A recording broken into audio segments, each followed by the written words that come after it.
All right, we're going to look at how to encrypt and decrypt a message using matrix encryption. We're going to use a 3x3 encryption key. And actually, this is going to be our key right here. I'm calling this matrix A. It is a 3x3 matrix. And so you need to know, obviously, what kind of encryption you're doing first before you start. It's going to dictate how you put your message into a matrix. So you could use any square matrix that has an inverse matrix as an encryption key. And so I could use a 4x4 or 5x5 or 30x30 if I had a longer message. A bigger encryption key would usually make a more secure message. And you can also use nastier numbers, but we've used simple numbers here, 2, 1, 3, -1. Just to make it a little neater to learn the process. So the first thing you want to do, maybe, is find the decryption key. And the decryption key is just the inverse of this encryption key. And there are ways to do that by hand. There's a few different ways, but I'm just going to use a calculator. And so on the calculator, if you want to see how to do it by hand, I believe I have a video on that too. If you look for it, probably in this Matrices playlist, if you're on that.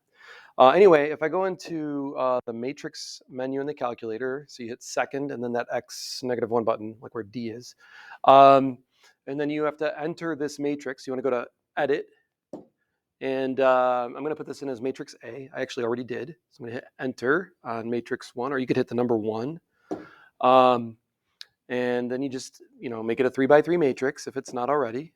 You can hit enter on these fields and then type in all the values. Hit a value, hit enter, hit a value, hit enter. Or you can navigate with arrows, but I think hitting enter makes it easier. It goes across and then down. All right, so I've got matrix A in there. Now I want the inverse of it. So I'm going to go back to that matrix menu from the main screen here. And I'm just going to click on matrix A again, so enter. Use the name this time, right? Because I'm calling that matrix. And then what I want to do is get the inverse. So this X to the -1 button, right? Where the letter D is. That's the inverse button on your calculator. Hit enter. And this one's kind of a nice one for an inverse because it doesn't have fractions, right? So it comes out nice and clean. And so I'll put that down on my paper here. There's my inverse matrix.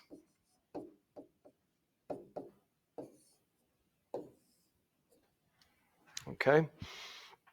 And next thing I want to do is take my message, which is I love matrices, and I want to turn that into a matrix of values. So to do that, and again, there's different ways you can do this. You could really map the letters to numbers however you want, and choosing uglier numbers could make the encryption stronger too. But regardless, I'm just using 0 for A, 1 for B, so on, up to 25 for Z. And when we get to the end, if we need something for a blank space, we'll just use 26. So I is here, right? That's an 8, so we get an 8 there. And then L for love is 11, right? And then O gives me a 14. And what we're doing is we're just putting the letters in as numbers going down. And the reason we're going to go down, well, there's a couple reasons maybe, but one good reason, is that maybe you don't want to count all the letters before you start, right? And we know that our encryption key is 3x3. So that means my message matrix has to have 1, 2, 3 rows so that it'll match up with that encryption key. So what I can do is just put 3 letters and then go up to the next column and keep going, right? And I don't put any spaces or anything. You could, if you want to build spaces in and make those 26, you can. You could even add punctuation to your letter mapping and give those numbers as well. But generally, in cryptography, from a sending secret messages standpoint, they tend to leave spaces and punctuation out and just use capital letters all bunched together. Anyway, so if you follow through with all these letters and put it in here, you should get this matrix up through 18, which is the S. And then we had a couple more spots to fill to complete the matrix. So we needed something there. So I used 26 as a placeholder. Again, you could use anything there if you're working with somebody, as long as you kind of have the same conventions on how you do it. So this is my message matrix, unencrypted, right? This is just each number corresponds to a letter. If I sent this out there as it is, anybody could probably figure it out. It's not too hard. So now I want to encrypt the message. And what we're going to do is multiply our encryption key by the message matrix. So we're going to do A times M. You don't want to do M times A. You actually can't do M times A in this case. If you want to just take a look, think about it for a second. If you try to do M times A, you're taking a row of 5 values in M, and you're trying to, piecewise multiply them by by a column of 3 values in A, and they don't line up. You would do like 8 times 2, 21 times 2, 0 times 1, but then what do you do with the 8 and the 18? So matrix multiplication is not defined if the number of columns in your first matrix is not equal to the number of rows in your second matrix. So it doesn't work that way. It only works if you do AM. And if the message was exactly the right length, then maybe it could work. But you want something that works every time. So we're going to use AM. AM will work every time if you set up this M matrix correctly. So when you multiply those together, and again, I'm just going to use a calculator for it. But again, the way it works is to get the first row, first column in AM, I'm taking the first row of A times the first column in M, and I'm adding, so I'm doing like 2 times 8 plus -1 times 11 plus 1 times 14. And that'll give me that value there, which should be 19. Here's the result. Let me walk through it on the calculator. So I have my message matrix. I believe I put that in as C. So if I go into my matrix menu and I go over to Edit and hit 3 for choice C, there's my M matrix up there at the top, right? The 3x5 one on top here. There it is in the calculator. 8, 21, 0, 8, 18. That's what I have here. 8, 21, 0, 8, 18. So once you have that in there, then we're going to do A times M. So I'm going to quit out of this. And my M is C. So I'm going to do matrix A, which is choice 1 here, times matrix C, which is choice 3 here. So both those times I just hit second and then that inverse button because that's matrix, right? And then I did 1 and then I did 3. Enter, and the calculator multiplies them for me, and there you have it. That's the encrypted message. So this is what would be sent, right? Like if you're sending a secret message, this is what would be sent, and it's really hard to decipher, especially if you use a very large encryption trick.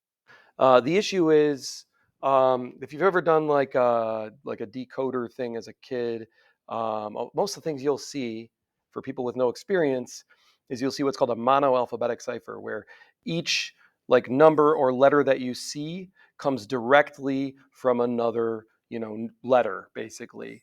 And so this is not that, right? 19 is not I. Like if I found another 19 in here, it would not be another I. There isn't one. By the same token, if you look at my message, I bet I have a repeated, I have 2 I's, right? I have an I here and I have an I here. So if I was 19, then ILOVEMATRI, that's 18. That's not the same thing, right? It's close. It's not the same. You can't decrypt it that way. The reason is every one of these numbers in the encrypted message came from a combination of 3 different letters, right? To multiply A times M, we're taking a row of 3 encryption values times a column of 3 letters in the message and adding them together. So all 3 of these are actually a combination of these 3 letters with the different rows of the encryption matrix, which is what makes it more secure. It's a lot harder to decode if you don't know the encryption key. Anyway, so that's how it works. If you want to decrypt, then we just need a decryption key, right? We have AM. This is the message that would be sent out there, the encrypted message. And this is what the inverse is for.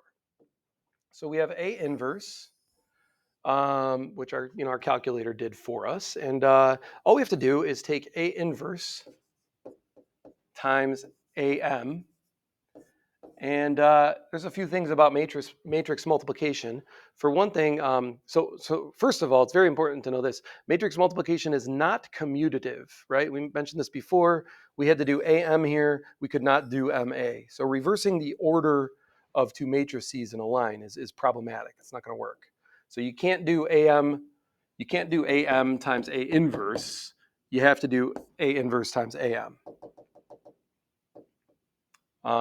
Second of all, though, matrix multiplication is associative, which means that you can regroup. So if you did AM first and then multiplied by A inverse, which is what we're about to do, it'll come out the same as if you did A inverse times A first and then multiplied that by M. And A inverse times A, since they're inverses, that just gives you the identity matrix. I3, which is 1, 0, 0, 0, 1, 0, 0, 0, 1. And when you multiply the identity matrix times any matrix where it's a defined multiplication, where they're the right size, then you just get that matrix. So we'll just get M is the point. You can verify all that. It's not too hard to see if you actually try doing it a bit, but those are all true things. And so that's sort of the algebra behind this, the matrix algebra. So we're just going to take this A inverse and we're going to multiply it by this encrypted message.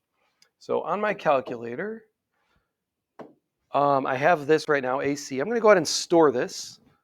So I'll hit, not second, I'm sorry. The store button is right above the on button. No, not second, just hit store. And because that's my last answer, right, AC. So I'm storing the answer and I'm going to store it as matrix, I'll make it matrix D, number 4. So now the encrypted message is D. And then A inverse. So I did A inverse up there. I didn't store it. So I'm going to take matrix A and I'm going to do inverse. And I could store it now if I want to. Like I could store it as B and then do B times D. Or you could just do it all in one step. You could just do A inverse times D. Or heck, I didn't even have to store it as D. I could just do times answer. Second negative pulls up answer. And that last answer was that encrypted message. This should take me back to the original message M. And it does. It's a little confusing here if you look at row 1, column 3. Because that doesn't look like a number, but it is basically 0. There's a rounding error in there. Your calculator is doing its algorithms, and sometimes it gets off by a tiny bit. 7.8 e negative 12 means a decimal place, and then 11 zeros, and then the 7, 8. And so that's basically 0. Your calculator had some rounding error. So yeah, the rest of that's all right. So you can write, if you were decrypting, you could now write this down as your matrix message. And then you'd get this, right? And then you'd be able to just go through and use this key up here, and you'd get ILOVEMATRICES,